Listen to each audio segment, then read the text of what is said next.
Outreachy is a conservancy project, and the conservancy is another free software organization that has such illustrious associations with people like B. Dale Garvey.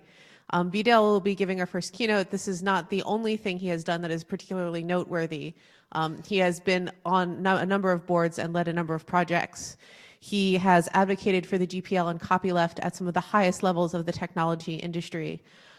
He's been an impressive and stalwart contributor and advocate for free software for a number of years. But in addition to all the serious stuff, he's also just a lot of fun. And he's going to be spending some time right now talking to us about the ways that he has had fun with free software, and hopefully we can find some inspiration and have fun ourselves. So thank you, B. Dale. Thank you.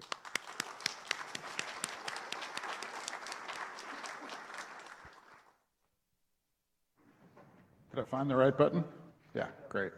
Good morning, everyone. Thank you very much for getting up and being here at this time on a Sunday morning. For those of us that are from time zones to the west, it's a little exciting, but hopefully this will all go just fine. How do I start the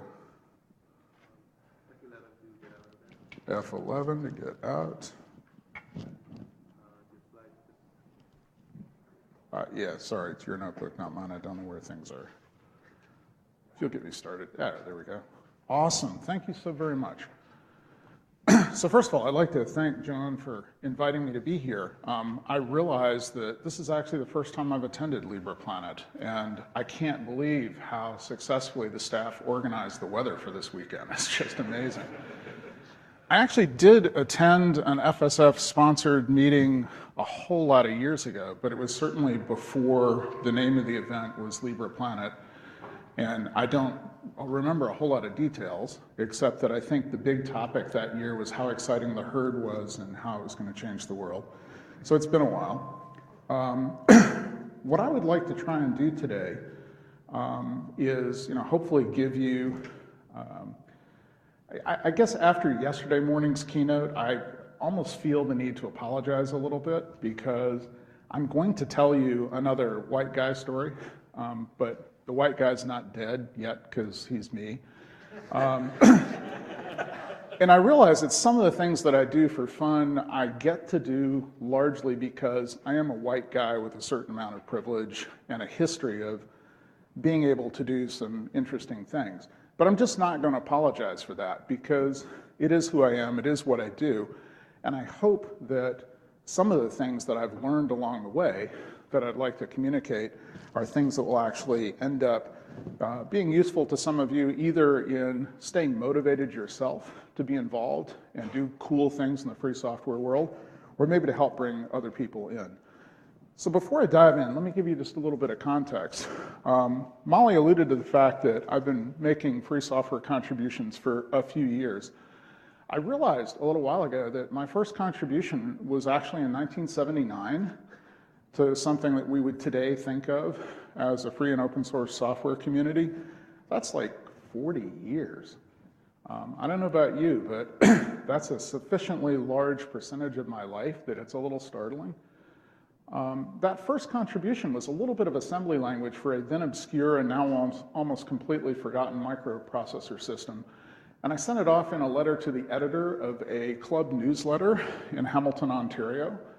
And lo and behold, they published that letter with my little bit of source code in it and followed up by inviting me to come and be a speaker at one of their monthly club meetings, which would have been awesome, except I wasn't old enough to drive, much less to travel internationally by myself.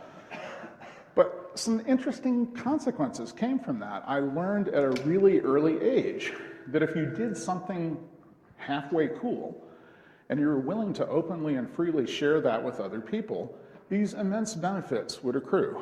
Not just sort of recognition and that kind of positive feedback, but I hope, as you'll see, that over time, an awful lot of really interesting things happen. I ended up being an early contributor of little bits and pieces to the BSD Unix series when I first showed up at Carnegie Mellon a long time ago. I had a much more significant role in the creation of Phil Karn's TCP/IP stack for amateur radio, portions of which actually made it into the Linux kernel for a while. I guess history will have something to say about whether that was a great idea or not. I had actually been doing things that we today would think of as free software things before Richard Stallman and his existence even appeared in my life. But I have to say that the first time a friend who later went on to be best man at my wedding pointed me to the GNU Manifesto, I was just blown away. I was still at that point in my life where reading that just had a substantial impact on the way I thought about the world. And I very quickly became, totally imbued in the philosophy that, was espoused by the expression of the four freedoms.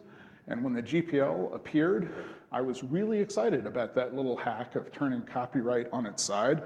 And I've been an immense supporter of this notion of share-alike licensing ever since. It's probably not surprising with that background that when Ian Murdoch started the Debian project and wrote this thing he called the Debian Manifesto, it resonated with me. Not just because it was a similar sort of expression of core values that I found myself resonating with, but because I was at the point in my life where I had done enough Unix things and I had made contributions in the context of things like the BSD Unix world that caused me to have this immense appreciation for the slightly different flavor that was emerging in the world of contributions to the Linux kernel, which Ian, seemed to admire and was trying to figure out how to extend into the larger distribution context. And for those of you who know me at all, I had a lot to do with a lot of things in Debian over the years. I'm still actively involved, and I think I'm now one of the 3 or 4 or 5 longest serving contributors to the project, which is another one of those sort of interesting little quirks. Because of the things I'd done in Debian and elsewhere in the free software world, I had the opportunity for about a decade to serve as the chief technology officer of the open source and Linux business at what for a while was the world's largest IT company. As Molly also alluded to in her intro, this gave me the opportunity to spread understanding of what free software was all about in corporate ranks all over the world. I spent several years back in the 2003 to 2007-ish range being one of those 400,000 flight mile a year corporate executive types flying all over the world. And I had the opportunity to talk to a lot of corporate executives and explain to them what the whole point of this Linux and free software thing was. And I'd like to think that maybe that helped ease the way for some of the dramatic expansion of interest in and use of all of this stuff has shown over the years. I also have ended up, being on the boards of several organizations. I spent about a decade representing individual affiliates on the board of the Linux Foundation before the foundation saw fit to change their bylaws and do away with that category of membership. I spent about 12 or 13 years on the board of Software in the Public Interest, the last 10 of which I served as its president. I've been on the board now of the Software Freedom Conservancy for not quite a year. I'm really excited about some of the things that Conservancy is working on right now, and I'm pleased to see so many Conservancy supporters here this weekend. I've also been really privileged for the last few years to serve on one for-profit board. It happens to be Aleph Objects, the parent company of Lulzbot, the makers of the 3D printer that's part of the raffle stuff this weekend, and I believe it was the first company to receive the Respects Your Freedom brand. So if I had to pick a company that's a for-profit company to be on the board of, I'd like to think I chose pretty well. The other company that I'll mention in passing, because it is sort of interwoven with almost everything I do these days, is Altus Metrum. That's a little company that Keith Packard and I started in 2010, and it's a completely open hardware, open source, open everything company. And if I ever get around to upgrading our web storefront software to a version that doesn't mangle JavaScript as badly, maybe we'll actually deserve RYF as well. So what I really want to do this morning with that is a little bit of context about sort of who I am and where I've come from, is I want to give you two sort of interwoven threads in my thinking about what it means to have fun doing free software stuff. One of them is that I've gathered a few observations about what I think make for successful communities. And from that, I want to throw a few thoughts at you about things that I think we can do to make sure that our various projects remain fun for people to be engaged in. And the second thing is that I've sort of had this propensity through my life of turning all of my hobbies eventually into free software projects. And I've given talks at conferences all over the world about some of these projects. In fact, it was really funny for a while when I was doing all of this crazy corporate sponsored travel, that half the time the talks I was giving at conferences had nothing to do with the company. They were about, the latest crazy hobby project I'd been working on. But nobody seemed to mind. It was all sort of a piece and hopefully helped explain sort of why I was excited about this ecosystem and wanted to make it happen. And for those of you who know me and have seen me giving talks before, you'd probably be shocked if there weren't at least one rocket picture in it somewhere. This is currently one of my big deal hobbies, is high power model rocketry. Out of curiosity, how many of you play with rockets, Estes things or anything else? A few of you? Yeah, if you're from around here, this is not the part of the country where getting access to airspace to fly really high is easy. I've had the pleasure of flying with a couple clubs out here, but it's not quite the same as when you get out in the western part of the country or in southeastern Kansas and places like that. This rocket is particularly significant to me, though. This was the first project I built to achieve a level 3 high power certification, which is the highest certification you can get in the hobby. And the unfortunate story is that due to a bug in the firmware of the commercial avionics board that I was using to safely recover this rocket, the only part of that rocket I ever saw again was the red part. And I don't know, I'll talk a little bit more about what that led to later. But, I can't just do one rocket picture. This is another project I built a few months later. This is the one that I did successfully achieve a level 3 high power certification with. Something about the difference between men and boys being the size of their toys or something, I don't know. Okay, maybe more than a couple rocket pictures. I had to stick this one in because it's one of my favorite paint jobs. When you do a quick Krylon blue spray paint job on a rocket the night before in a hotel parking lot, and you take it out and fly it to Mach 2.2, most of the paint peels off. And so to me, that's the fastest I've ever pushed an airframe and successfully recovered it. Summer, a year and a half ago, I managed to do Mach 3.1, but I had a apogee event failure and it came in ballistic and dug itself a nice deep hole in the Kansas farmland. Actually, next weekend, I hope to go back out to Kansas and try another Mach 3 plus flight. But in the meantime, this is the prettiest paint job I've ever had, at least in terms of what it sort of signifies to me. Okay, let's get back to the other thread for a moment.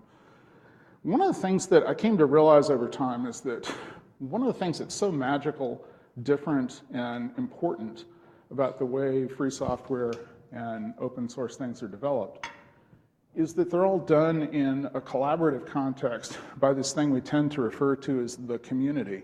And what that really means is that unlike in the world of commercial software, or as I like to call it, secret source software, there's no one company in charge of any particular project, and there's this range of contributors with various interests, abilities, and motivations who come together to make everything happen.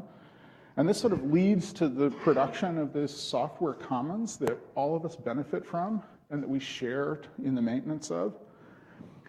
And one of the consequences of the licenses that we've created to use for the development and maintenance of free software is that users end up with a whole lot more control over what's going on in their software lives, particularly how they go about acquiring support for the software that they're using. Specifically, the nature of our licenses means that any user can become a developer themselves or pay somebody else to be a developer on their behalf. And this leveling of the playing field, this reduction of barriers between producers and consumers is one of the key reasons that free software has become the driving economic force that it is, because it really does allow all of us to come together to pick the things that are important to us to work on, to be able to fix and repair the things that annoy us. And, we always have this potential ability, as we heard yesterday and Chris's talk about what's happened with Redis Labs and so forth, if we end up in a situation where somebody else does something that we consider unacceptable with the code that we care about, we always have the potential ability to fork it and create and maintain a branch that continues to meet our needs and so forth.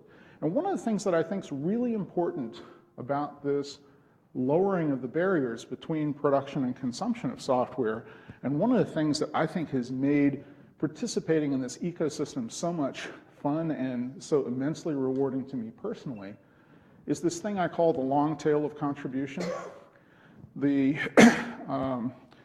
Linux Weekly News folks started a number of years back producing this report every time there was a new major release of the Linux kernel called Who Writes the Linux Kernel?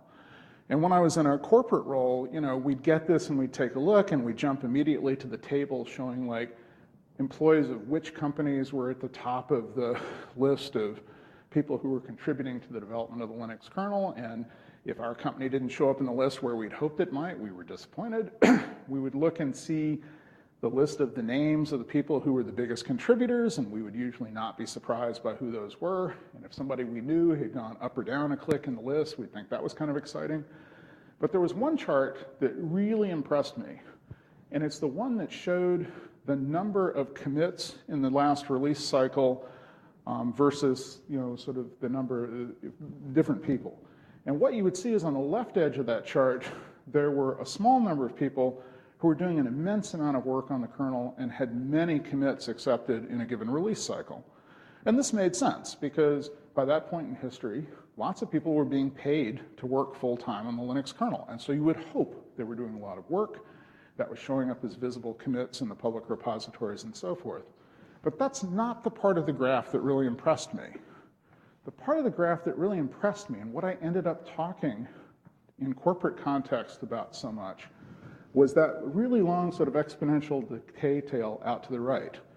Because in every release of the Linux kernel, there are an immense number of commits that are from somebody who only gave one commit to that release, or maybe two. Who are those people? Well, it's pretty clear they're not people that are being paid to work full-time on the Linux kernel. Or at least if they are, maybe they're in the wrong job. I know because of personal experience and talking to lots of people that those are the grad student in a lab on a Sunday afternoon trying to get that one last piece of data that they need so they can start writing their thesis. And there's some bug in the data collection system that they're trying to work with, and it's worth enough to them to dig in and unwrap the source code, figure out what the problem is, and fix it. And they take that one little bit of extra effort to submit a patch back up into the community, and they show up as a commit. Or maybe it's a high school kid sitting at home and puzzling through something and making something work. Maybe like me, it's the first person to come along wanting to get a 720 kilobyte floppy to work with Linux. There are various times in history where people have been motivated by whatever the thing is they're trying to get done at that moment to go in and make some change and improvement and deliver that patch. And why is that magical? No company could ever pay for that resource. It's just not possible. These people are not working on these things because they want to be contributors to the Linux kernel or whatever other project we might look at. They're there because on that particular day, something is of sufficient interest to them or some problem is irking them enough that they're willing to go scratch that itch personally. And we all benefit from the aggregation of that immense number of contributions that just wouldn't be possible if we weren't living in an ecosystem where the rules remove the barriers between producers and consumers and level the playing field and ease access so that all of us can be empowered to go make our own lives better. And I think that's really magical, and it means that working in this environment can be really fun.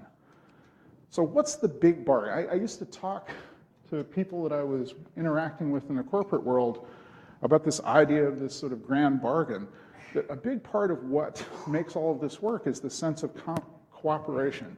This notion that, you know, if I do something and I share it with you, that at some point maybe you'll do something cool and share it back with me. And we end up benefiting from the aggregate result of all the things we're each willing to contribute.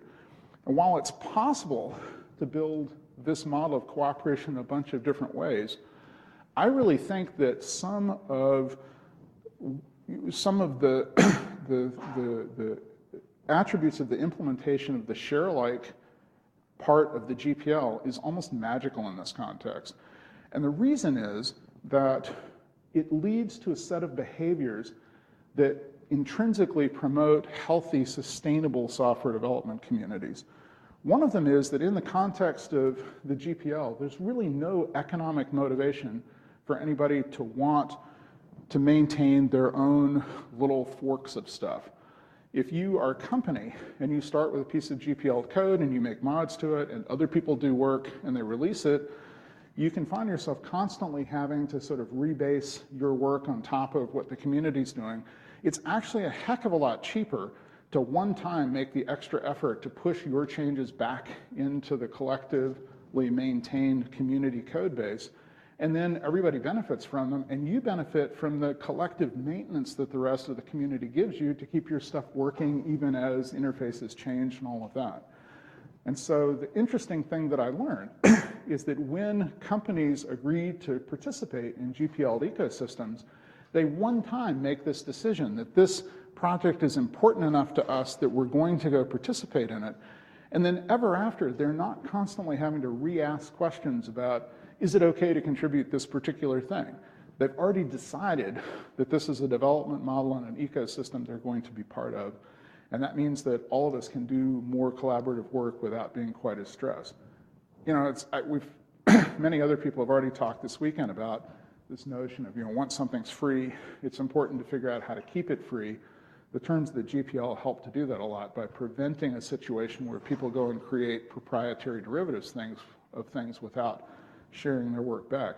And one of the things that I think is really important, particularly when we go back to thinking about that idea of enabling individuals to be able to make small contributions, is that it helps to balance the playing field between large and small contributors. There's nothing more frustrating than contributing a tiny little bit of code to something that somebody then goes and creates a proprietary derivative of. Because now all of a sudden, whatever happens to that in the future is something you don't get to see anymore. You don't get to participate in, you don't get to benefit from necessarily. And I at least find that immensely frustrating. And so for me, to keep things fun and enjoyable and personally rewarding to contribute to, I want them to stay open. And I want it to be possible to make individual contributions and to be able to do that even when there are really big players who are also part of the ecosystem. So over time, I came up with this sort of relatively small list of things that I think are sort of the visible attributes or features of successful communities. And I'm not going to harp on this a whole lot, except that I think it all starts with having actually good source code. If you don't have a solid base of code, what's the point? Why are we here? I think governance structure really matters. And when I say governance structure, I mean things like, how's the project organized? Who has permission to merge new work into the main public tree? How are proposed contributions reviewed and decisions made about what's included and what's not? I think successful projects are the ones that have visible, active contribution and collaboration. If every once in a while a new pile of code shows up in a repository and you can't actually see who did what or where it came from or what the motivations of the people involved were, I worry about that. It's not that I regret having access to code that I might not otherwise have, but it's not as fun when you can't see what's going on and sort of understand who the players are and feel more involved. I think it's really important for successful projects to have low barriers to entry. It's got to be easy for people to find your code, to understand your governance structure. And yeah, I know it's a bad word, but this means sometimes you actually have to write more documentation or maybe build web interfaces that make it easier to do things. I mean, what's the process somebody has to go through if they want to send you a patch? There's a point in history where it's like, okay, you figured out what the UCP bang path was to send it to Berkeley. And maybe they'd look at your code someday, and maybe in a year or two there'd be a new release with something that you contributed showing up in it. Today, we have a really different set of expectations. And with publicly visible revision control systems and continuous integration mechanisms and all, it's possible to provide a whole lot better interface to projects and to give people a whole lot tighter feedback than otherwise. And I think diverse participation is really important. A couple of talks yesterday that I attended had sort of an underlying theme of what goes wrong when one company or one big contributor to a project has too much influence over that project. I don't think we ever want to turn a contribution away just because that company is doing too much work on something. That would be ludicrous. But I do think that when we are looking for successful communities, when we see signs of diverse participation, big and small contributors, different companies willing to collaborate together openly on free software, those are signs of successful communities. So how do we turn that sort of observation of what makes things successful into having more fun? Well, I think it starts very simply by pushing for more free software everywhere. You can't collaborate and work together and get a sense of accomplishment from doing cool things if we don't have the software to play with, right? I think a lot of the talks this weekend should give you ideas, if you don't have enough already, about places that you can go do things. I think it's really important not to hoard improvements. If you have some piece of free software that you're working on, there's nothing in the GPL even that requires that you share the work that you've done, right? The terms of the license really don't invoke until you engage in an active distribution. But doing a bunch of work and not putting out where other people can see it and use it and learn from it, what's the point? I guess, there'll be a couple of examples when I show some of the things I've worked on where, no, I haven't really published the half page of Python I wrote to do thermal control in the greenhouse. But if somebody asked for it, I'd happily give it to them. But I think when we take work that we've done on existing or otherwise visible open source projects and we don't make that extra little bit of effort to push our changes out whether people can see them and use them, we're not having as much fun as we could. I've already talked about lowering the barriers to entry. I also think it's really important because I know many of the people in this room are either the creators of or are substantial contributors to existing free software projects. I really want you to all make one little bit of extra effort to take somebody who's new to your project or community and find some way to thank them and provide them some positive feedback when they show up and do something good for your project. I have to say I was immensely pleased yesterday to see Deb win this year's award because I think she's an excellent example of somebody who just does a lot of really useful and important stuff in a bunch of contexts that help our community. And I'm really pleased to see her get the recognition for that. I try personally when people show up and offer me patches for things to always send them a thank you note. It's funny sometimes, particularly if you've worked really hard on a piece of code and somebody points out, the one fatal flaw in your thinking or something. It's way too easy to have your initial reaction be, oh man, why'd you do that to me? But I think if you pause and think about it, the benefit that you gain from somebody helping you figure out what you could do better is worth thanking them for. And it really just makes the whole thing more fun and more pleasant to involve in.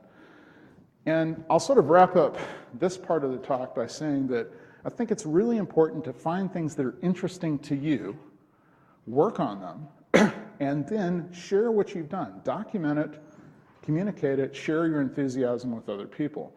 Because it's when we share our enthusiasm for what we're doing with other people that our community grows and we end up being able to make the world a heck of a lot better. So you've already gotten a sense that one of the things I like to do is play with rockets. And I mentioned that on this project, YikStick, my first L3, that unfortunately the red part up there is the only thing I got back. And that was due to a bug in the firmware of a commercial altimeter. So I did what I tend to do. I said, okay, I can do better than that. And for about the last 12 years, I've been working on designing, building open hardware avionics for the high-power model rocketry world. And since about January of 2010, Keith Packard and I have been partners in this work. And we started this company called Altus Metrum. And that was one of the first boards that we designed. These boards are used to collect data about what's happening to the rocket in flight. They control the deployment of parachutes to allow for safe recovery of the airframes in the latter phase of the flight. And all of these boards include GPS receivers and radio telemetry transceivers so that we get live telemetry from the airframe in flight, because when we're sending rockets up to, 30,000 feet above ground, you'll be shocked to hear that we can't actually see them all the way through the flight, and being able to go find them and recover them requires knowing where they are. So I mentioned earlier that Altus Metrum is a completely open company. All of our hardware designs use an open hardware license. All of our firmware and ground software is GPL'd. All the software that we use to create and develop the products is itself free software. And in fact, at this point, 100% of everything that we use to build and maintain our products is packaged in Debian. And so when people ask me, gee, how do I work on this? I say install Debian and apt-get install the following things, apt-get build dep, and have a nice day. As I mentioned, there's one little niggle with our web storefront that I'll eventually find time to figure out how to get around to fixing, at which point, hopefully, we'll be able to earn an RYF brand. If you want to learn more about the company and our products, or you just like the idea of playing with high-power model rockets yourself, go take a look at altusmetrum.org. But not everything we do is rocket-related. A couple of you, I think, have already won Chaos Keys this weekend. Maybe some of you have gotten them at other times and places, or even bought one, God forbid. This is a little hardware random number generator. A few years ago, when I was very involved in the Freedom Box activities, I got very concerned about the lack of entropy in most modern computing systems. And there have been a lot of people who've worked on this in a lot of ways, but if you run a server in particular that does a lot of web traffic and has to create a lot of session keys, you can find that your Linux kernel's entropy pool ends up being starved for bits. And that means your keys maybe eventually become less random than you'd like them to be. So what Keith and I did was design a little hardware noise source that can output about 8 megabits of randomness a second. And it turns out, with Keith's work, we now have a device driver in the standard Linux kernel. So if you plug one of these into a Linux machine, the kernel magically never runs out of entropy. It's that simple. Completely open hardware design. They are tiny, if you haven't seen one. And if you haven't already won one, I think there's at least one or maybe two more yet to be given away in prize drawings. So have at it. And if you want to learn more about it, chaoskey.org is the site we maintain with all the info and links to where you can buy them and that sort of thing. Another thing, I've been an amateur radio guy almost forever. Out of curiosity, how many people in the audience have amateur radio licenses? Awesome. The rest of you ought to think about it. It's an amazing thing. You get access to huge amounts of spectrum that you don't have to pay for, and you can go play with and do cool radio things. And in the free software world, there are now a plethora of choices for inexpensive little bits of hardware that you can pick up and play with completely free software to do interesting radio-related things. What I got interested in a few years ago was a sub-area within the amateur radio hobby called EME, or Moon Bounce, Earth, Moon, Earth. I took a 10-foot, TV satellite reception dish that was obsoleted by small dish DirecTV stuff, and I, with my son's help, built an Azel mount for it so we could point it anywhere we wanted. And with a pile of analog RF bits and one of Matt Edis's excellent universal software radio peripherals and a pile of GNU radio code, we were actually very successful at hearing echoes of signals bouncing off the moon, which is pretty amazing as something that you can do by yourself. It turns out today, advances in modulation and signal coding mean that you don't even need a big dish like this to play around bouncing signals off the moon. I read something this morning that says NASA's thinking about parking some new piece of hardware out at L2 at some point. And if they do that, they might want to restrict high-power amateur radio transmissions aimed at the moon. So if you want to play with Moon Bounce, now would be a good time. Might not be something we get to do forever. Another thing that I got really excited about at various points in my life is making physical things. I guess today we have this term, a maker, kind of like the fact that I've been contributing software snippets to various communities for longer than we really knew to call it free software. I've been making things a lot longer than we knew that we were supposed to call ourselves makers.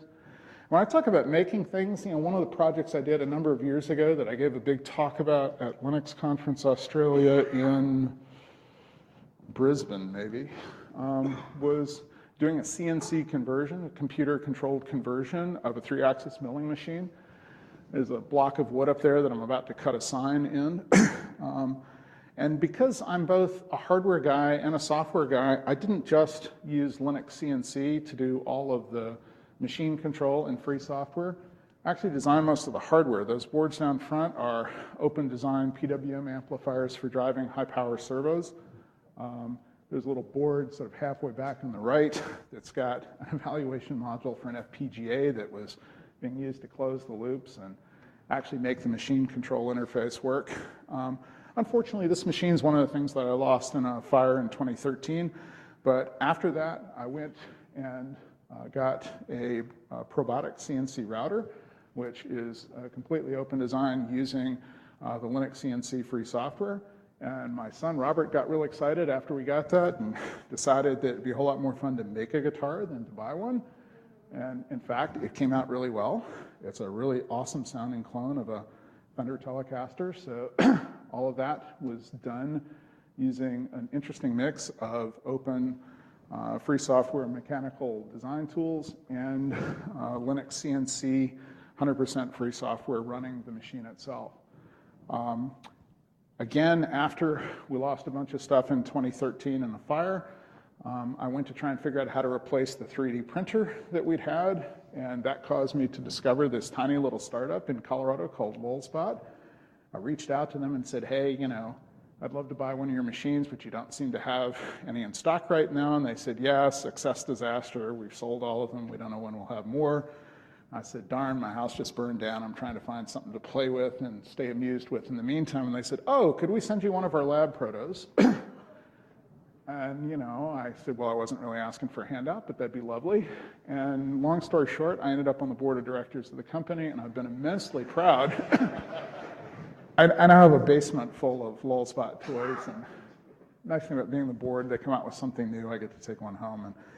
And this has been fun because it's the other side of making things at home. It's additive manufacturing instead of subtractive. Machine tools are all about starting with a block of something and whittling away the parts you don't want. And 3D printing is all about starting with nothing and squirting hot plastic or other materials out to make something up from scratch. Having access to both kinds of tools is kind of immensely empowering to somebody who likes to make things. And all of that's done 100% with free software. Another thing that happened, as I've alluded to a couple times and some of you already know about, is that in 2013, wildfire went through the Front Range of Colorado, and this is what my house looked like afterwards. So we had to build a new house. And one of the things that our builder proposed to us, and that my wife in particular got really excited about, was this idea of putting audio stuff through the house so that we could listen to music or podcast or whatever anywhere in the house that we wanted. And, you know, building a new house, it's like, yeah, okay, let's put the wiring in, let's do all of that. The system he proposed was going to have these sort of three-channel proprietary audio server things in the center of the cluster. And that bothered me intrinsically a little bit, but it's like, okay, this is an appliance kind of thing that we're going to build in the house for my wife. I don't necessarily have to control everything in my life. Maybe this would be okay. Before I got very far into it, my wife said, well, hang on a second.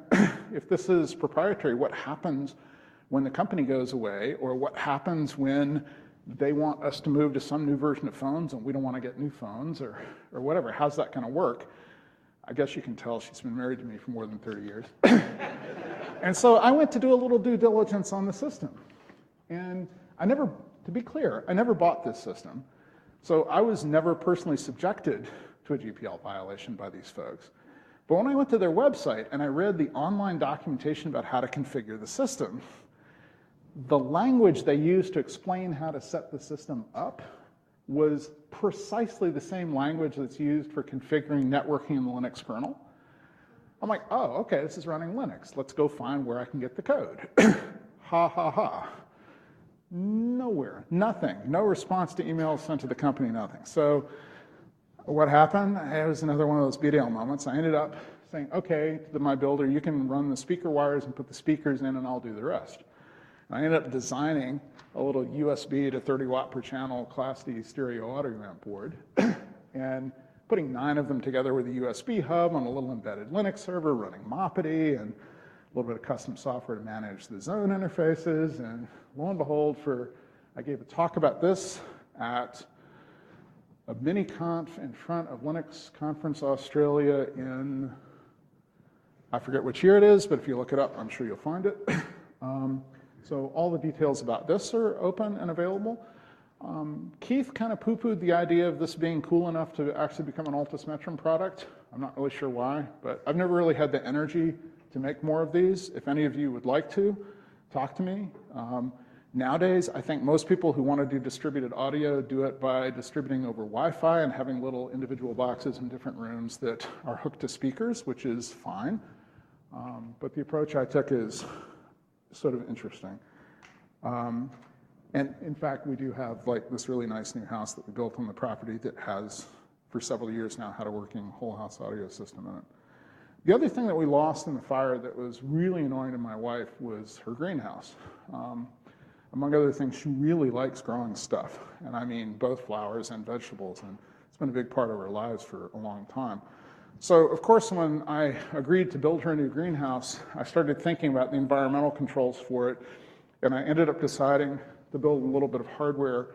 This is actually around an early Raspberry Pi that somebody gave me. I hate the Raspberry Pi. It's one of those almost free but not quite things that just irritates me at the core of my being. But it's okay, somebody gave me one. I hacked a little daughter card for it that hooked up some temperature sensors and a couple of big solid state relays.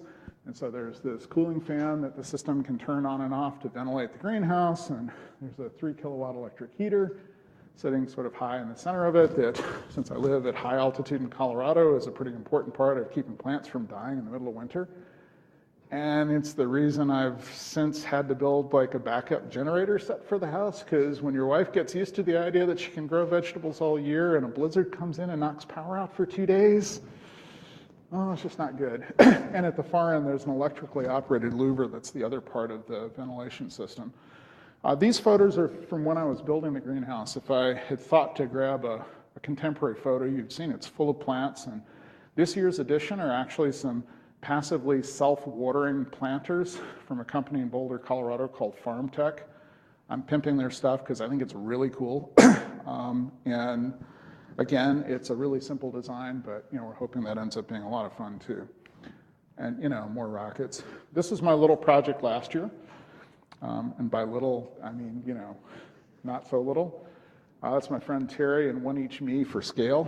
This is a 6x upscale of a rocket that my son built a long time ago and had a lot of fun with. We took it out to southeastern Kansas, to one of the big launches that happens out there over Labor Day weekend. We stuck an O-class motor in it. For those of you who've played with like Estes model rockets, you may remember like A, B, and C motors. In each letter progression is another doubling of total impulse. By the time you get to O's, it's like the motor was 6 inches in diameter and about 3.5 feet long. Pretty big motor. And that was 162 pounds on the rail when we went to launch it. And we tossed it up a little over 3 kilograms above ground. I have to tell you, anytime you can launch something that big with the visceral thrill you get from a big rocket motor kicking off at sort of minimum safe standoff distance, and you get that kind of a red flame tail glowing up to light up the back of the rocket as it flies through the sky, it's a pretty good day. It's a lot of fun. And then the next day I did the other thing that happens sometimes. That photo on the left, you'll see a little bit of a rocket up at the top. Those are the flaming propellant grains from the motor that didn't quite work the way it was meant to. The photo on the right shows the aluminum motor case after it had been ripped apart by being overpressured by the motor. Interesting consequence of this is that, we talk about in the rocketry hobby that when things go well, it's really exciting. And when things don't go well, it's really exciting.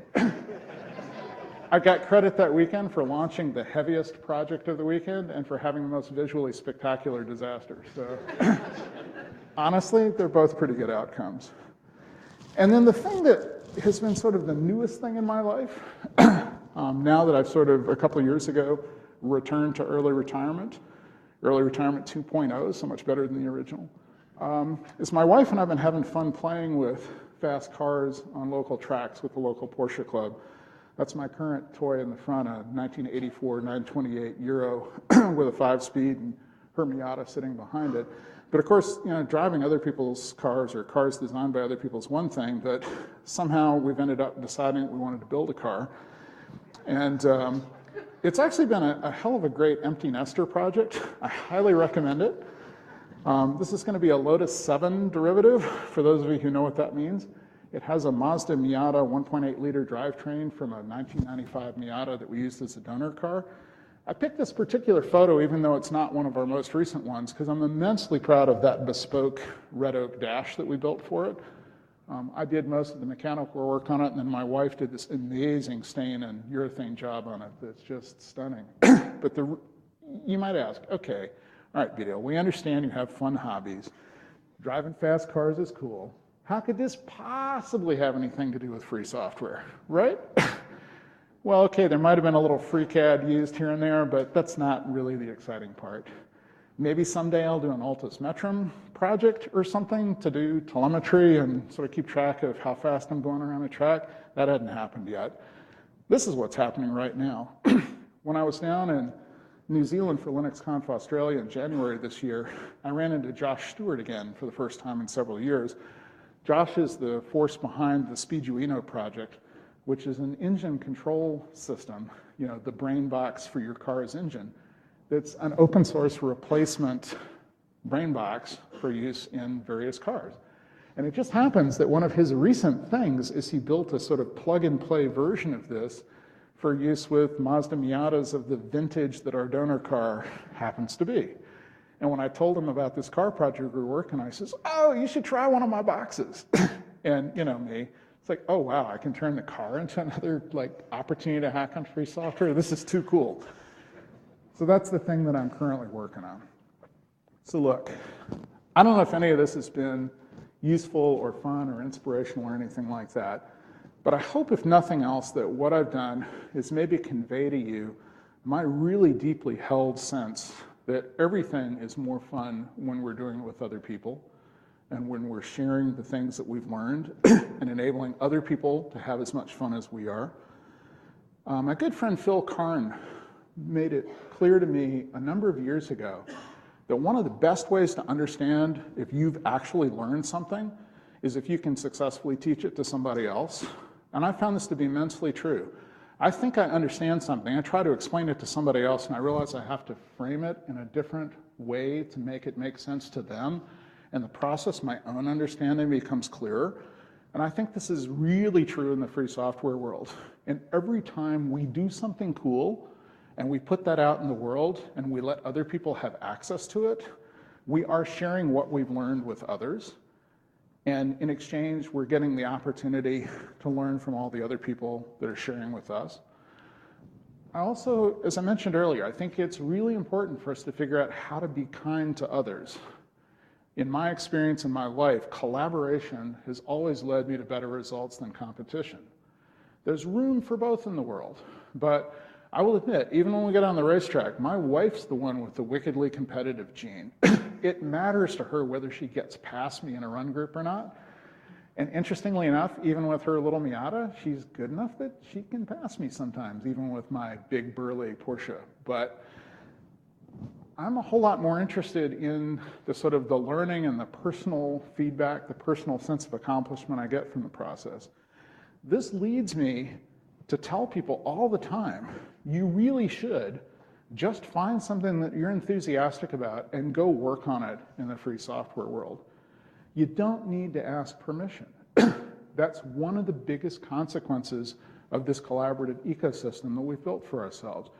Scratch your own itches, find things that are important to you, work on them, and then share your patches. Because if we all make an effort to live this way, to do things openly and freely, to collaborate and share with each other, that's what's going to make this a hell of a lot nicer world to live in. Thank you very much for your time and attention.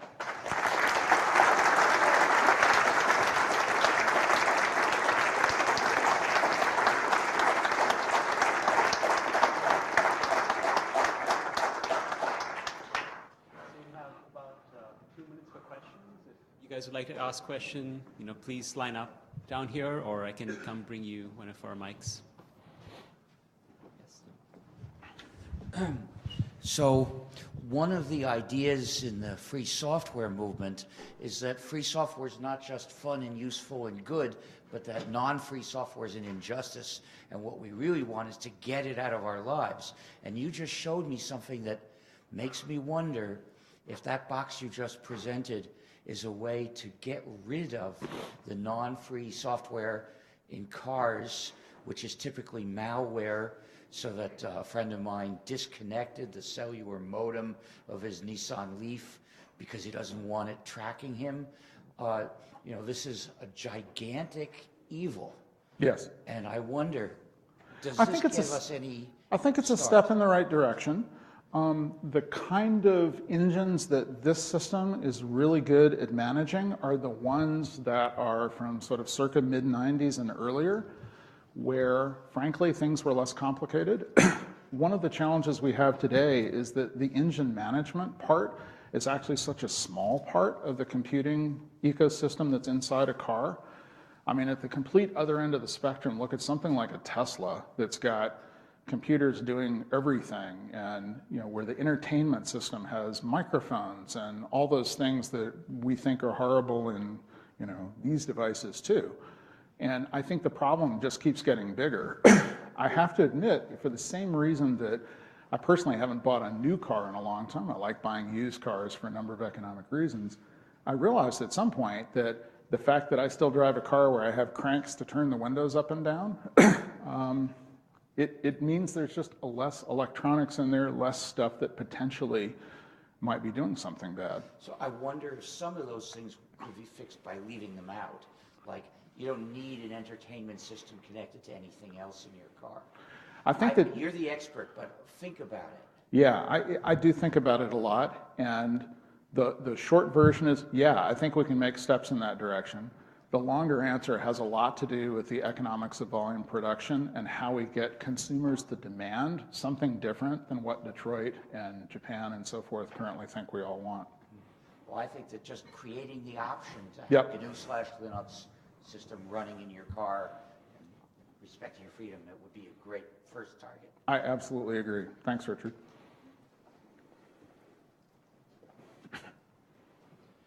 Hi, I wanted to ask, I was wondering if the open hardware avionics board that you showed, you mentioned it has some transceivers. Are you able to use amateur radio frequencies Yes. for those? Yes. In fact, one of the little hacks is that the combination of the fact that all the pieces that we sell are circuit boards that get integrated into rockets and are not in and of themselves complete products or complete systems gets us around one set of FCC compliance regulations. We don't have to do Part 15 certification.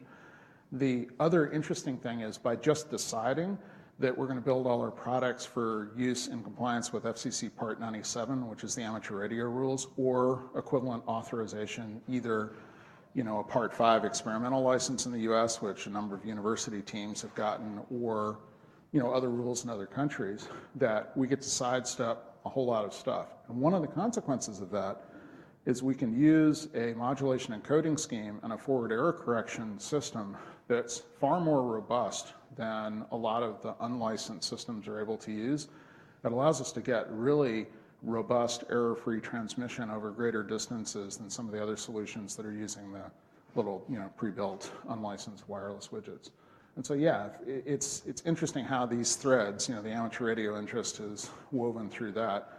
And I have to admit, it's a point of personal pride that a substantial number of people in the rocketry hobby have told me that they went and got a ham radio license so they could legally fly my avionics, and a number of them have ended up doing emergency communications in their local towns or getting interested in designing antennas or doing all those other things that ham radio folks do. So I love it when different hobbies weave together like that. Cool, thank you. Yeah, thank you. I will be around the rest of the day. If you've got other questions, feel free to grab me. I'm kind of not hard to spot usually, and I'll be happy to talk more. Thanks very much.